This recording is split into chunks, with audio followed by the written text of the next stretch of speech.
Velkommen tilbake til farplanen. I dag snakket vi om Adepticon. Perfection. That's perfection in every single way. Amazing. I practiced that for like an hour last night.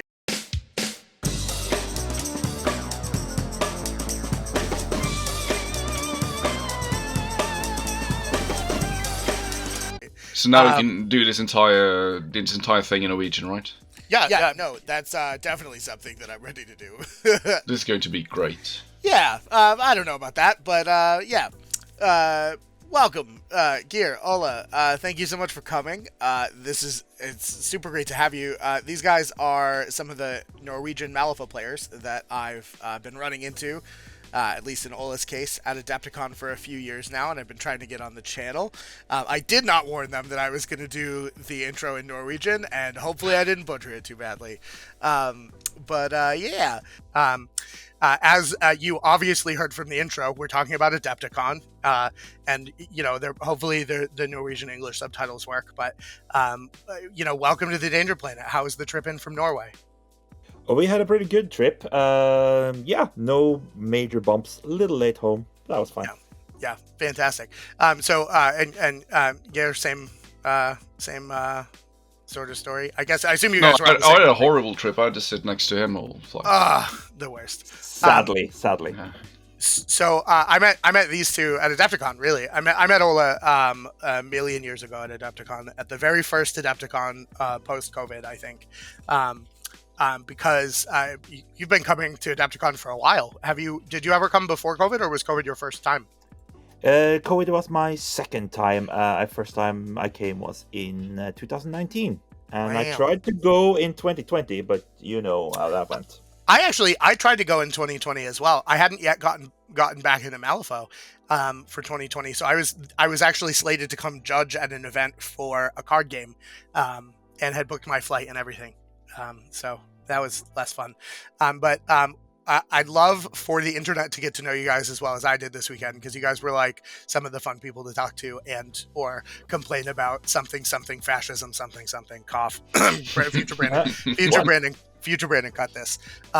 So Ole, can you tell the folks at home a bit about you and your past and what sort of Malifaux you've been doing, and how you got to be the only Norwegian volunteer for Wyrd for however many years? Oh, that's a lot of things to cover at once. We have been playing Malifaux around these parts for must be around 10 years now.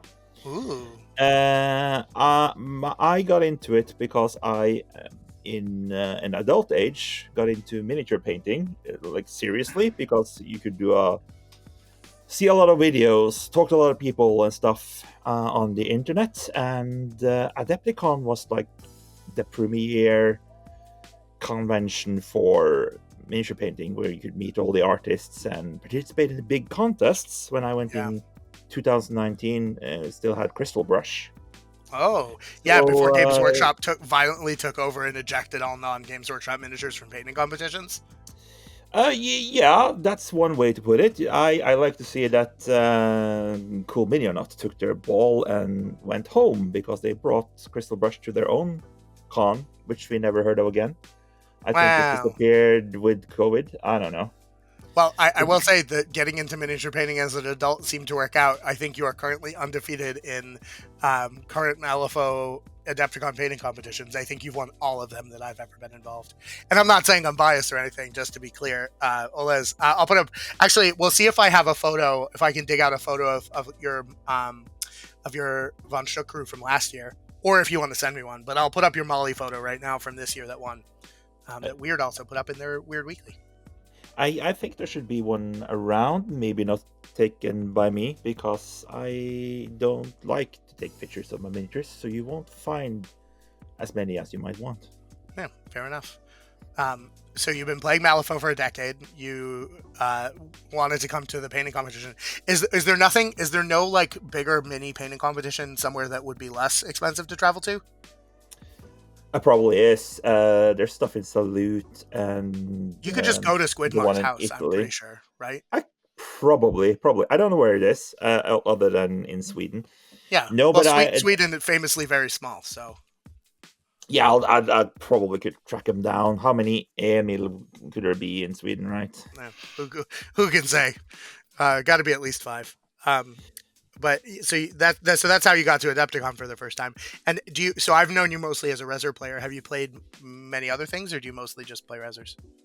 I played a little guild in the start because I had a guild crew that was painted by a friend of mine, so I could just jump right in and play that when we started out at the end of second edition. But I more wanted to play Resers. I played them since. Yeah, fantastic. Geir, same question. All the same questions. All the same questions. Okay, so as opposed to Ola, I'm not very good at painting. Probably if there was a wooden spoon for painting, I would probably win that every time. I think there are no pictures of my crew either. I don't know if that's because cameras break when they take pictures, or just because no one wants to use them. Noticed. Did you paint the Sonya crew you were playing with this weekend? Yeah. That's fine. You're crazy. Your models look good. It's mostly contrast paint and just, don't look too close.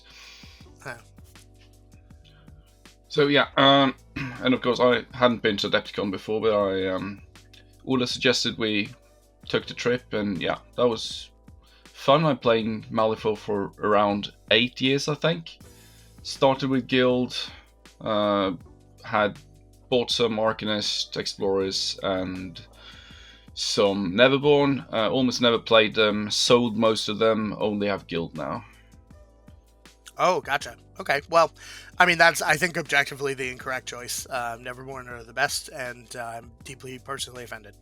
Okay, that was kind of the point as well. Nice, fantastic, we did it.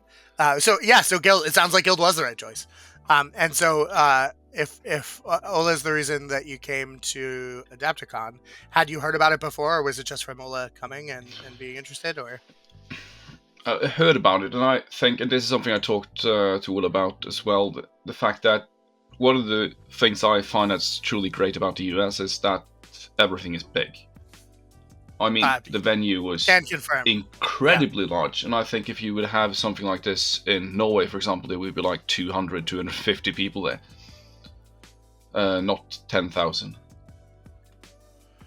I this year, I will say, was a bit of a change. The venue got a lot bigger, like a lot bigger comparatively. I will say Schaumburg was still pretty big, but you got to experience Adepticon in the best way because we had our own room and we weren't constantly being bombarded by AOS announcements every 45 seconds. I really like that. That was a huge plus. Some people were saying that they were a little worried that we weren't as cross-pollinating with some of the other war games, like nobody walked by and accidentally discovered Malifaux. But I mean, look, 40k players we're not going to convert 40k players. That's not a thing. So I think we're doing good. So you guys both played in a couple of events. Anything of note, I guess, outside of the Tyrant Tournament that you were really excited about seeing? We didn't play anything else. We looked around and shopped a bit and had a few beers and met some new and old friends. We played a demo of a game, but we were going to talk about that later. I think we'll talk about that later for sure. Yeah, I'm very, very excited about that for a number of reasons, some of which might be because Landon was wrong. And that doesn't happen very frequently. But we'll talk about that in a minute. So I guess let's talk Tyrant Tournament. So you both played in the event, and you guys both did very well. I think you had to play against a couple of really strong opponents right at the end. Yeah. So let's talk round one. Ola, if I remember correctly, I think you played Drew Talby in round one. That would be correct. Yes. And he was playing the Victorias.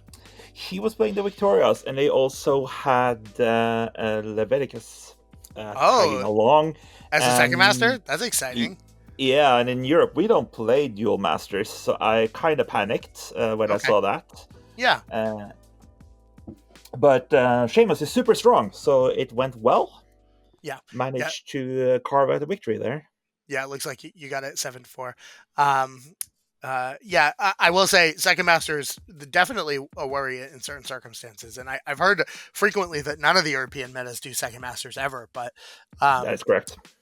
yeah, we've sort of taken the approach that bans are ideal over in the States, but yeah, you know, I guess it's fine. It worked out in this case. Geir, you played Cole Thomas. Yes. Who is a hell of an Arcanist player. How did that game go? Okay, so I went to the US for the first time, and I should probably mention that in the last year, I think, I have played about 2 games of Malifaux. Because I either go hard for something or I don't do it at all. It's like one of those things. Same. Yeah. At some point, I remember that, okay, we have signed up for this. I actually need to practice a bit. So I brought Sonia. I think, okay, I haven't played her much, but maybe she's good. I know how she works. My old armies don't really work all that well since the last errata, so I'm going to try Sonia. And first game, you, Brandon, who is in charge of everything about this, you say, "Welcome to the US. Here is the last year's Adepticon's winner in the first game." Yeah, I did do that. Yep, I recall. Yeah. And Ola had just talked you up so much that I figured, it's either that or I make you play Nathan Linder or Landon. Yeah, let's come back to that later. Yeah. So yeah, I got Cole Thomas in the first round. I'm just going to say that I had played round 2 and 4 against someone else before. So round 1, this was completely new. I'm playing Cole Thomas. He's a great guy, great player, and I don't do all that well for the first 2 rounds. I think, especially round 2 was quite hard. And some horrible flips. I think I looked at my last 8 cards and that I didn't use that round, and 3 of them were 13s. So those were the ones I didn't get. But then again, I think it was round 3. I got a 13 in hand, had a few pass tokens or something, sheeted in the 13 for the Pale Rider, and after that it just went the way I wanted it to go. Irreducible damage is hard for Hoffman. So in the end, I got an 8/6. Yeah, I think I remember walking over at one point and seeing many models in the center of the board, and then I walked back by, and Cole was removing Melissa Core and Harris J5, and I think a minion. And he looked at me and was like, "Pale Rider's good." Yeah, it seems so. Yeah, he is good. Yeah, I like that guy. I like that guy a lot. All right, fair enough. And that was for the folks following along at home. That was standard plant explosives. Maybe I'll put the scheme pools if I'm feeling. Yeah, I could say I played the same Sonia crew for every game because I was not very creative. I played Sonia with Leadline Coat, Pale Rider with a Leadline Coat, Totem of course, Rodriguez, Ashbringer, Steward, and let me see. The last one was Bracer. Oh right, yeah. I remember seeing you play Bracer a lot. Do you like Bracer? Not particularly, no. Yeah, fair enough. But she does something that guilds struggle to do. I think guilds struggle to draw cards, and I think guilds struggles a bit with movement, especially in a bans format where everyone just bans Cavalier all the time. Yeah. I mean, you gotta. There's no world that you're ever hiring Louisa Fusi. Welcome to the Manos tax, as I like to call it, the bans format, because as a Reser player, we don't get to play Manos ever. And that's never going to change until they change how bans works. So. No, so that's the difference, I think, when you... For the first few rounds, you can draw the extra card when going next to Sonia, which means it's a little easier to get that Severe that gives you a Hexbow or a Witching Troll, which is good, and she's quite quick compared to... Oh, yeah, I didn't think she can summon Hexbows now, yeah? Yeah. Interesting. That doesn't seem right. They're like normal people. That's not the lore. I hate this. Man, Hexbows are really good. That's wild. What a time. Let's hop over to round 2. We played Flank Stuff the Ballots. Ola, you played Reggie, I think, if memory serves. Yeah, that's correct. Reggie, for context, was felt very defeated. I think most of the tournament he was very down on himself, but he did pretty well, all things considered. So, patently wrong, but he was a little concerned. I think your models were so well painted that he was intimidated. I remember him talking to me about it. He was afraid of Seamus, but I didn't bring Seamus. I brought Professor von Struck. Yeah. And he was playing Jedza, and I have not played against Jedza. Yeah. Or actually with Jedza since the beta test, so I couldn't quite remember what she was doing. I remember it was something bubble, so I tried to send in the valedictorian to break the bubble. Okay. And it kind of didn't work. And I tried several times to break his bubble, and it kind of didn't work. And I lost that game. Yeah. 7-3. Yep, that makes sense. Yeah, I've been on trying to crack the Jedza bubble with Von Stuck. A lot of M3, I think GG3 rather. I think GG3 was prime Stucking time, if you will. And I played a lot of Jedza games because we have a couple, like everyone in New England plays Explorers as their second faction. That's a fun fact about New England. It was the worst. That's a terrible matchup, but that makes sense. Geir, who did you play in round 2? In round 2, I played Alex. Oh, Alex Baho. Yep, Alex. Baho, yeah. Alex. I think Alex was brand new to Malifaux. I think had played a number of games for sure, but this was Alex's first ever tournament, and you Sonia'd him. Jesus. Yeah. No. I probably said this before, but I'm not a nice guy. At least I didn't feel like that after this game. Alex was a great guy. Yeah. I think Levy was probably a great guy as well before he died violently, along with all his crew. No, canonically he's not. Yeah. So I think that's deserved, but it looked rough. The field was rough, I think, for that game. I walked by a number of times. Yeah, I think it's a very hard matchup for Levy, and it's like if you haven't played Sonia before, it's like you can say that she blasts you, but yeah, you just need to see how that works. Your whole crew is going to be on fire. There's going to be summons everywhere, and there's no easy target for you to just take out either. Yeah, and if you can't protect the waifs, I don't know how you keep Levy up coming back and back, because you don't is the answer. Not to mention, I think you have some in-faction anti-demise stack, but do you need it? No, not all that much, but the problem is that even if Levy heals and goes back to the waves, he's going to be burning 7 or burning 10, so he's going to take a lot of damage after that as well. Yeah, and then is he even going to get back to you by that time? Yeah, good point. Yeah. That seemed to work out pretty well. Yeah, you won. And then moving into round 3, which is the last event of the last round of day 1, we had corner raid the vaults. So Ole, you played another Reser. I'm so sorry I had to make you fight the other Reser player. You played Joe Pecoraro. How did that go?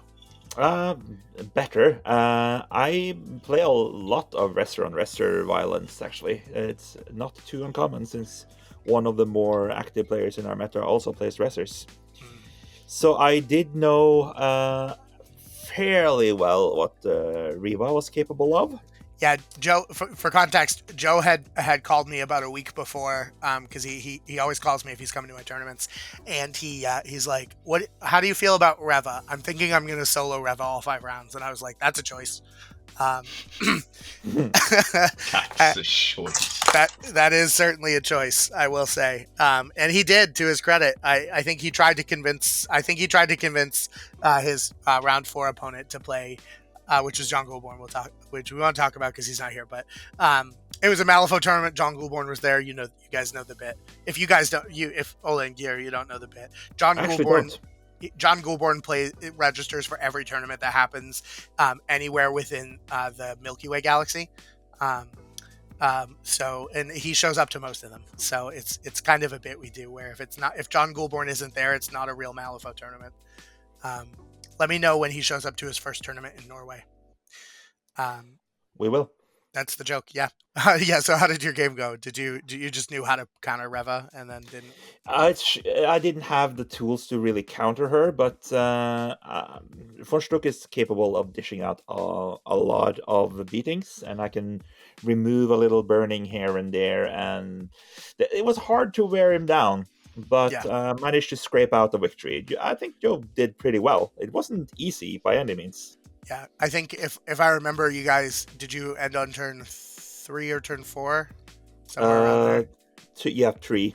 Yeah. If do you think if you had gotten the full 5, do you think things were going more in your favor, or do you think they were tipping towards Reva? I think that if we had played the full 5 turns, I would have still won it.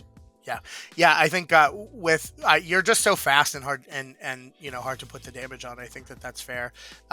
Riva really struggles if you start losing key pieces, and then her engine kind of falls apart. I managed to take out the Vincent pretty early on because Joe made a mistake. He was beating himself for the entire rest of the game because of that. Yeah, and that gave me an advantage. Yeah, hey, there's a lot to be said for not for if you make a mistake, just deal with it later and move on. But sometimes it's rough. And I think Geir, you had an easy opponent. I think in round 3, right? We put you against Landon Sheehan.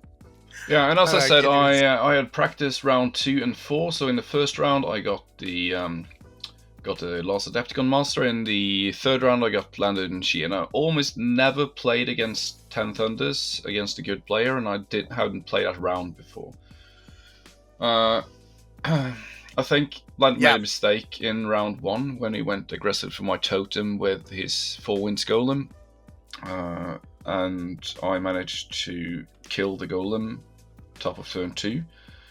Oh. But then it went. I probably didn't play my very best either. I could, of course, blame jet lag or late in the day, but I'm just going to say he's a very, very good player. It ended up with me needing to hit an attack in the last round on Sensei Yu with Sonya, and she missed 3 times. So he probably had a good hand in the edge. So yeah.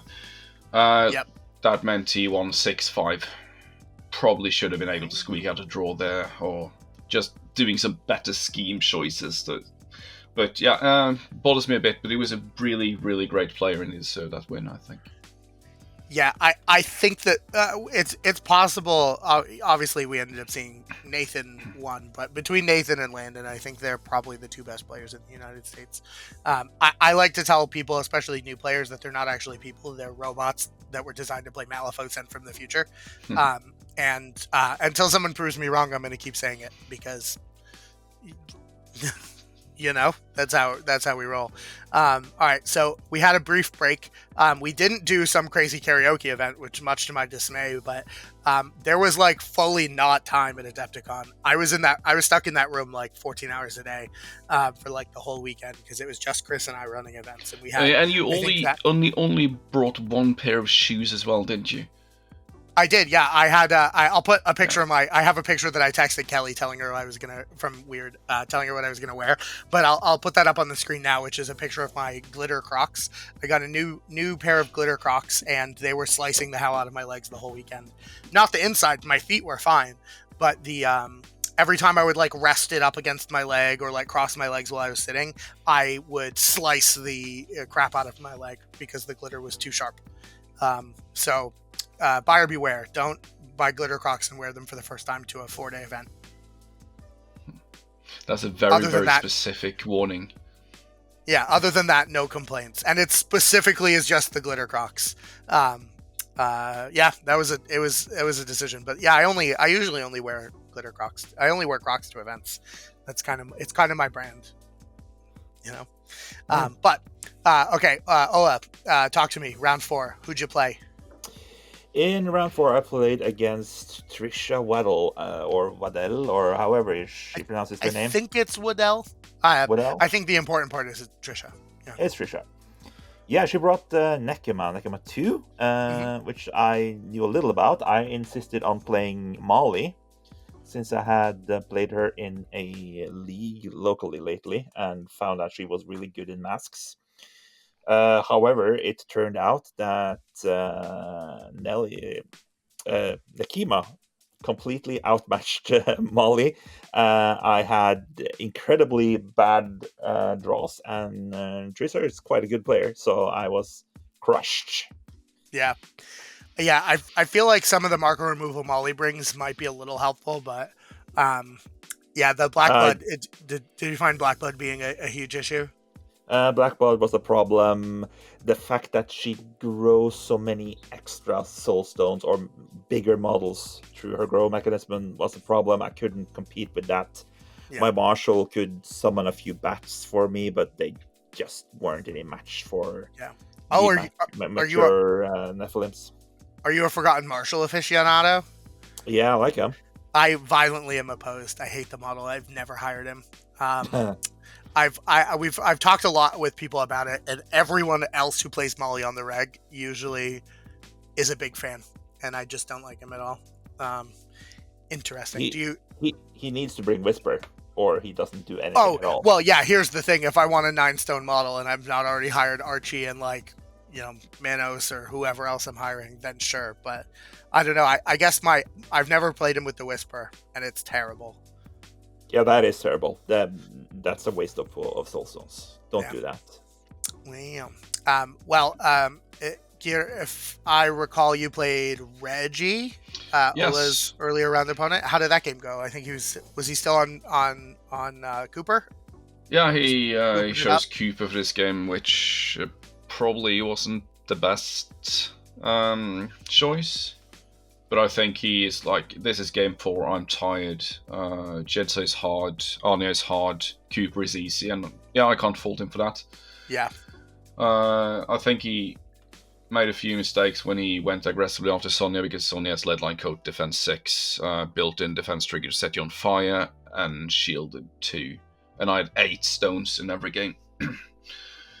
So it's hard to do much about her, but yeah, he's a good guy, fun to play against, but yeah, Cooper is I think I was going to say bring a gun to a knife fight or something like that. Bring a gun to a magical fire fight or something. Fire explosion fight. Yeah.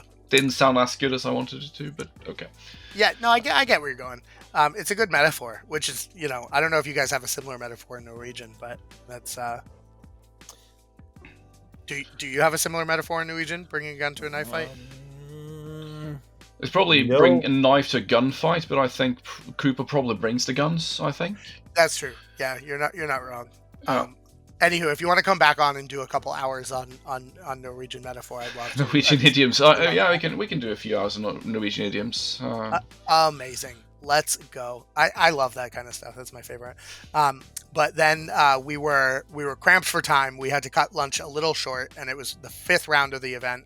But that was it. That was for the money. At this point, we did painting at the end of round 1. So Ola did not know yet that he had gotten anything. And you played, I think, Casey Oh No Bananas from the Milwaukee area in round 5. How did that go?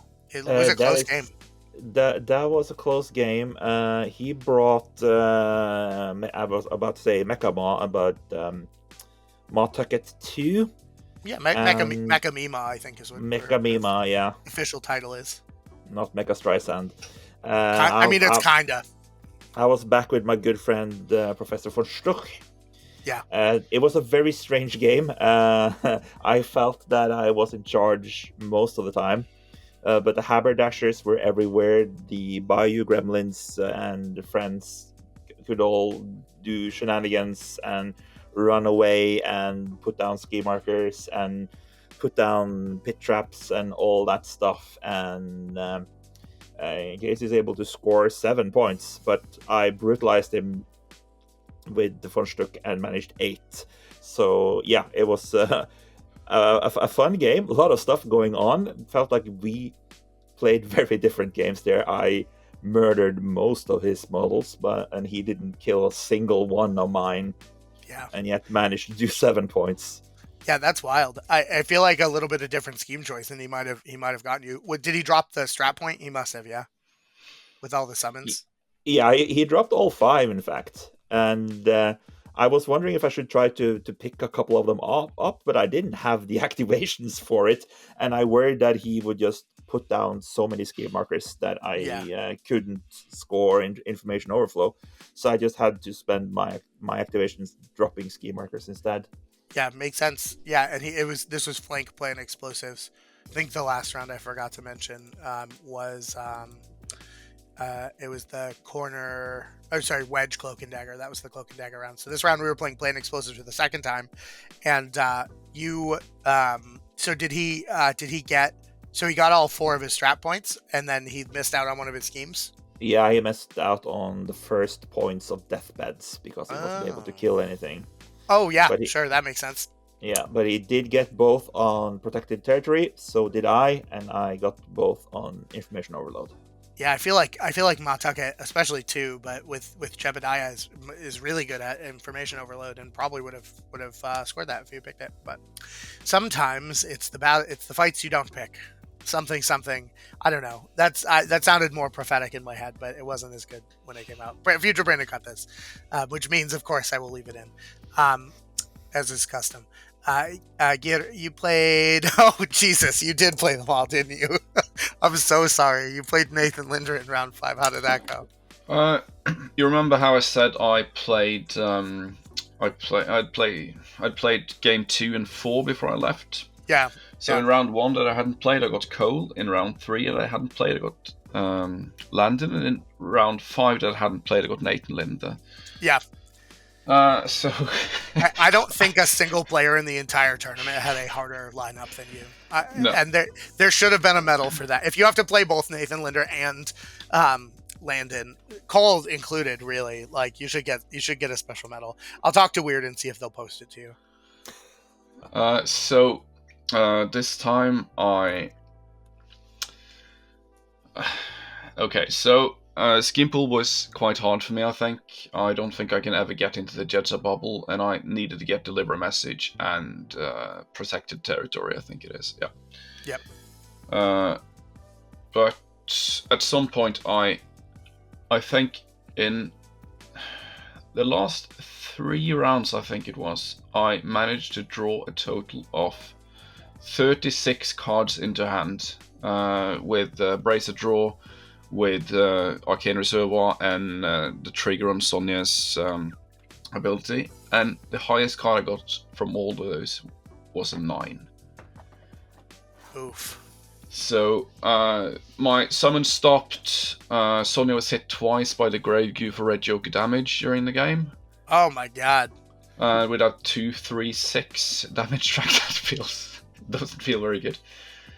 Yeah. And yeah, he played well, but I just couldn't get into him. I think with a bit more luck, I don't think I could have drawn. I could have made it close, but it was hard. It was really, really hard. If I had won that game, I would have won the tournament, but in the end, he won 8-5. Yeah, that was, despite it being kind of in a weird place that it was, that game really did kind of decide the tournament, which is weird because up until that point, Landon, going into round 5, was undefeated, but ended up dropping second. And I think you and Nathan, you played him because your diff was so close, because we pair adjacent in Malifaux usually. So the fact that your diff was so close is why you played him. I wasn't conspiring, I swear. No, of course not. Of course you weren't conspiring against me. Yeah, with Nathan, who regularly appears on the Danger Planet. It's fine. Everything's fine. But I will say it is interesting though that I think you're definitely right. If you had won this game, you would have come in first for sure. Especially if you won it by any amount of reasonable diff. But I think your diff at that point was high enough that it wouldn't have mattered. I think you would have just been first. Which is crazy how even in 5 rounds, right, we had the right number of players for the Swiss math to work out that we had one undefeated, but we didn't, because Malifaux, we had 5 X1s, which is crazy, and also like 10 X2s. So a lot of people having to play extra games against harder opponents that if we had more people, I guess it wouldn't. But what are you going to do? It was the first year in a new venue, so I'm pretty happy with the results. Yeah, I think it was a great tournament. I think my opponents were great to play against. I didn't have a single bad experience at all. Yeah. Even though I lost 2 games, I think they were against very good opponents, very great people, actually. Yeah. Yeah. I've always found that the Adepticon people are pretty great. Ole, did you have a similar experience? Did you Yeah. good opponents? Absolutely, and even though it eats up a bigger chunk of the entire con, I did like playing 5 rounds more than playing 3 rounds for sure. I'm gonna sound clip this and send it to Kelly. To the weird offices. I've been fighting for this to be a 5-round tournament for a long time, so that brings joy to my heart. I remember talking to you about that last year. Was quite happy that we got to do 5 rounds. Yeah. Even though that means less shopping and fewer demos than other tournaments. I mean, if anything, that could be an advantage, right? Less shopping. But I know that I was gonna say we'll get back to the shopping in a second. Last question about the tournament. So, having known that this is what it was going to be and having had this experience, do you think you guys are going to try and do this again? Did you assuming that the United States still exists in a year, which who knows? But that aside, would you generally encourage people to try and travel internationally for Malifaux? Do you think it's worth the cost, and do you think it was fun enough? Yeah, absolutely. I've done it several times now. I don't think I would have spent this much money and traveled this far only to play a tournament. But the con is more than that, so I feel I get my money's worth. Yeah, fair enough. Geir, was your first time coming out to Adepticon worth it? You think you'll try and do it again? Yeah, I definitely think I'll try to do something like this again. I think the hardest part was probably, if you remember the evening we were sitting around and talking, and it's like 10 in the evening. And at that point, it's like, I'm almost falling asleep because it's 5 o'clock in the morning at home. Yeah. And that was kind of the hardest thing I found, the time difference. Will is a bit more used to it than I am. Yeah, 6 hours is just the right amount of time for it to be super, super rough. Yeah, but I think there's a lot of great stuff about this. I think, and I think it's easier for some reason to be in the US than in Norway with something like this. I think people are more, what should I call it? Not going to say extrovert, but it's easier to talk to people. It's like Norwegians don't talk all that much to each other when they meet you in a place like this. Yeah, we do a little bit, but I don't know. I've traveled a good bit outside the United States. Never to a gaming convention, though. Mostly it's been doing military stuff. But I do think that that's a good point. The U.S. is fun. Maybe stick to conventions that happen in blue states for a while. That's what I got. It's fine. Everything's fine.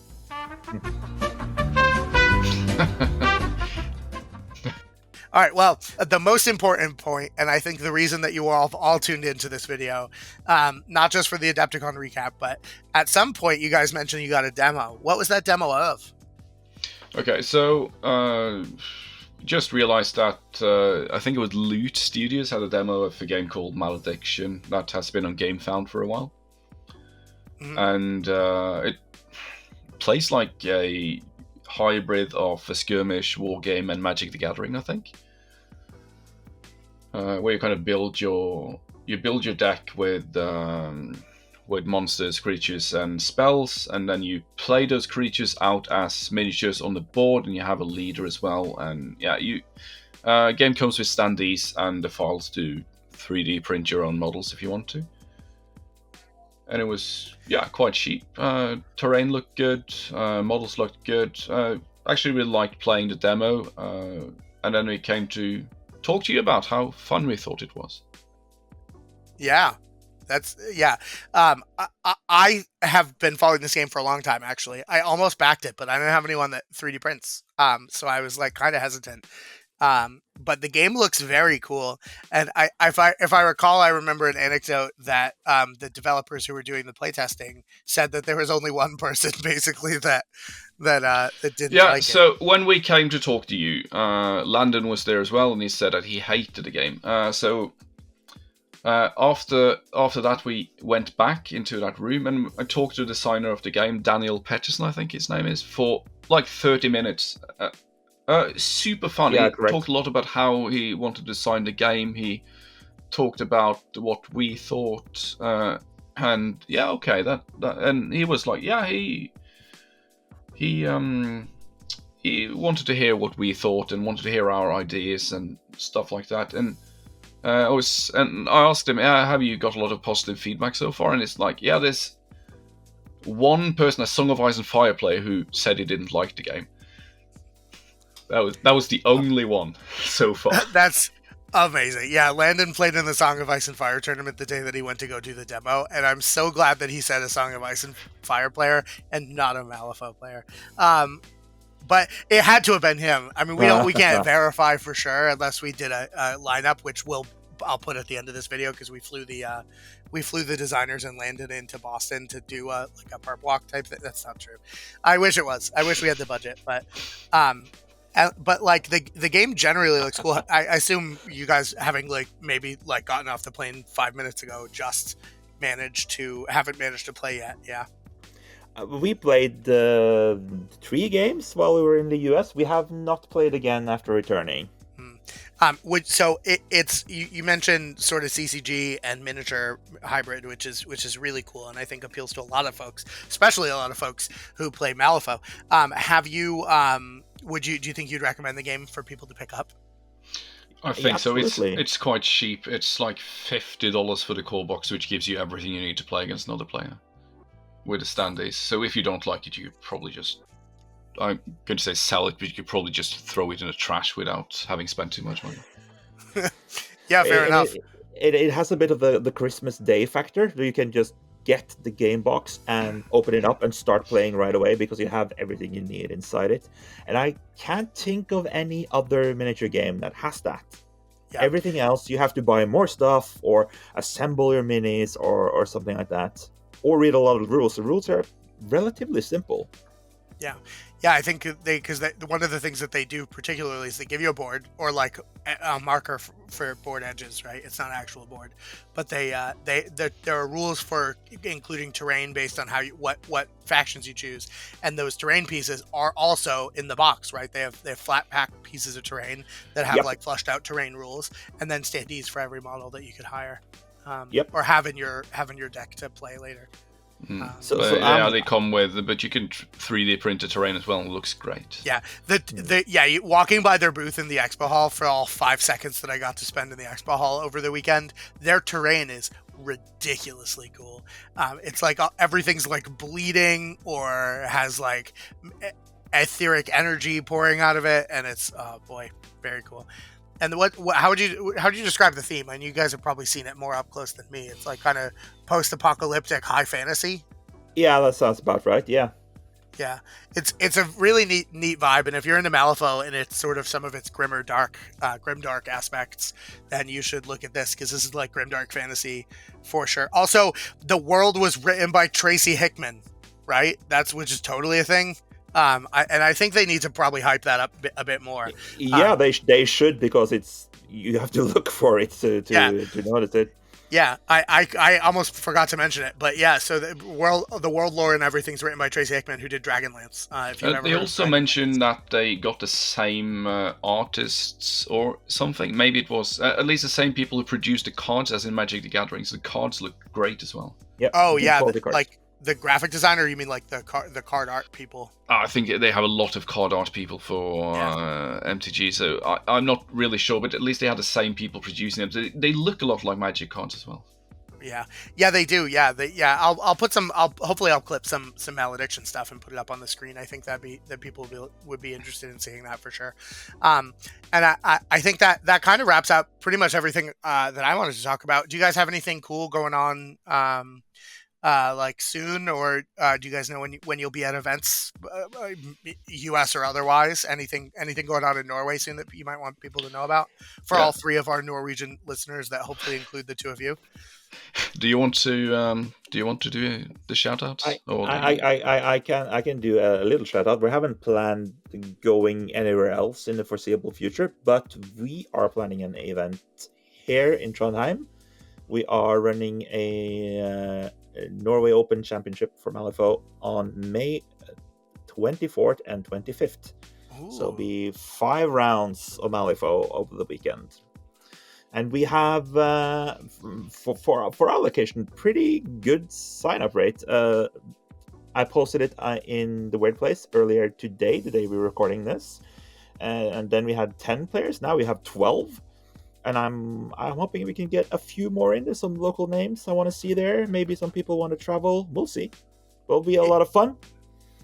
Yeah. I mean, that sounds great. I don't know that I'll make it, Ola.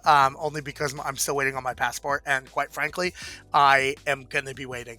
Because Doug and I are trying to go to Poland later this year for their Cartographers Cup, and we talked a lot about that. Maybe we'll link back up for that plan. Because that would be fun. Yeah. We've covered we have a video in the past, which hopefully we'll link in the comments of our Cartographers Cup coverage, where we talked to some of the organizers from Poland.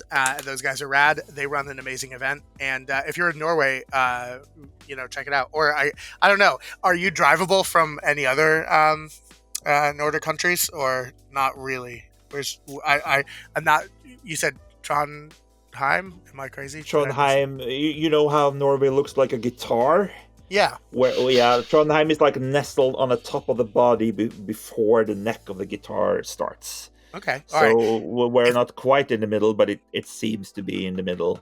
If we get one person who goes to your tournament from a different country, I will be happy. Me gotta too. get them. If you're hearing this video and you can make it to Norway, any means necessary, fly, train, walk, whatever you got, let us know. Maybe there'll be a special prize. Yeah, maybe. We actually had a couple of Russians coming over several years back, but they're not coming these days. I hope not. Which is a shame. I hope not. Which is a shame, but but that was really cool. Yeah, that's neat. Yeah, I don't know that Russians had ever come to the United States to play Malifaux. No, they said that it wasn't feasible for them. But Norway was close enough and friendly enough at that time. They were great guys, by the way. Yeah, wonderful people. Yeah, I've talked to a few of the Russian Malifaux players, but I've never met any of them in person. One day, perhaps we'll have a world where we can travel unharassed by global politics to play Malifaux, but that would be great. Today is not that day. We'll look forward to it, and we'll leave you on that positive note. We do one thing before we sign off that's really, really important to everybody, and that's say goodbye to the internet. Geir, Ola, do you want to say goodbye to the internet? Ha det bra, internet. Amazing. Ses senere, internet. Yeah. Okay. Bye. You did it. Hey everyone, thanks for stopping by the planet. You can check out the video description below for all of our important info and links. You can see a link to the Discord if you want to come be nerds on the internet with us. We have channels for like all the games that we're playing and all of our community members are excited about. You can also check out all of our affiliate links for like our Redbubble merch store, our Pro Acryl discount code because they make the best hobby supplies on our planet and yours, and of course our Wyrd affiliate link if you're buying Malifaux stuff straight from Jonathan Q. Wyrd himself. Most importantly though, you can see a link to our Patreon where I post things from time to time, like behind the scenes cuts or early vids, and we even have a tier where I'll bake you cookies and send them to you in real life. Thanks a ton to our current patrons who cover the cost of all of our software to make these videos, and we couldn't do it without them. You can see their names appearing now across the screen, and until next time, goodbye the internet. We did it!